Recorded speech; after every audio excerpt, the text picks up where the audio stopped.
Dunyodagi qaysi xizmat ko'rinishda hamma kishining diqqatini tortadi, ammo Astriddan intayin jaboli. Sinchaqning bugungi temasi olam uchquchilarining turmushi qanchalik oson emas bilamsiz. Shaxsiy tozaliqni qanday qilish kerak? Yuvinish degan nima? Chilinish degani yana nima? Olam uchquchilarining lug'atida bundaq narsalar yo'q. Yer sharida ajoyib kuch bor. U bizning suyimizni munchidan tushirib, yer osti suyulg'a ittiradi. Ammo olamda undaq kuch yo'q. Olam uchquchilari faqat qadim usullarni qo'llanadi. Sopun suyini bulut qisqib, nam bulut bilan yüzünü, bedenini sürtüdü. Yoki oddiroq qilib bevosita badaniga siqib andin do'ngi bilan surtib uchar kemisida ko'ngil ilasa qanday qilish kerak? Germaniya olam qatnash markazining tekshirishida ko'rsatilishicha 80% olam uchquchisi olam boshlig'ida uchishdan 2 kun burun bo'shliqqa moslashish yig'ini kasallik alomatini boshdan kechirgan. Udulli desak, uchar kemisida ko'ngil ilish bo'ldi. Buning sababi mashinada boshqa ish bilan o'xshib ketdi. Dalanch sistemining sababli bo'ldi. Yoki mengi besimi o'zgarishi dalancha retseptorning inkasini qalaymi-qalashtiradi. Yoki sezim to'qinishni keltirib chiqadi. Ko'rish sezimi ko'rgan va dalanch sistemi sezgan bilan moslashmaganda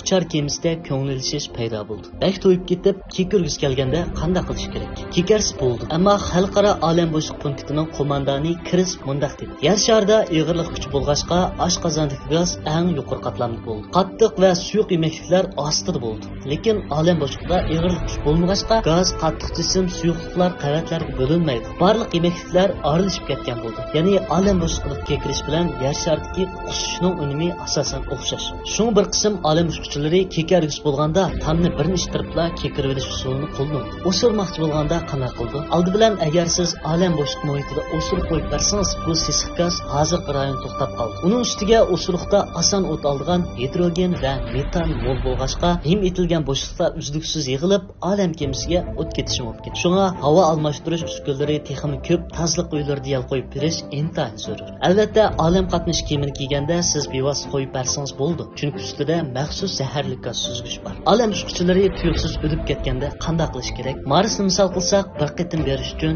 necha oy vaqt ketadi. Arliqda har qanday tasodifiylik yuz berish mumkin. Undaqda olam uchquchilarining tasodifiy qazo qilish voqeasiga qanday taqobil turish kerak? NASA muhit asrash dafn munosib shirkat bilan hamkorlashib, jasadni alohida imlangan qaltiq silib, oldi bilan olam bo'shliq bo'limchisining sirti to'ngitib, andin bo'limchiga so'rab kirib, kuchlik ta'virtib, jasad kulti holatiga keltirib, andin himlangan xaltini olam kemisining sirtqi devoriga muqimlashtirib, nishon yetib borgandan keyin bir taraf qilishni qiladi. Bu simchiq. Mazmunlarni yoqtirgan bo'lsangiz, yulduz belgisini bosib qo'yishni unutmang. Biz kelar sanab ko'rishaylik.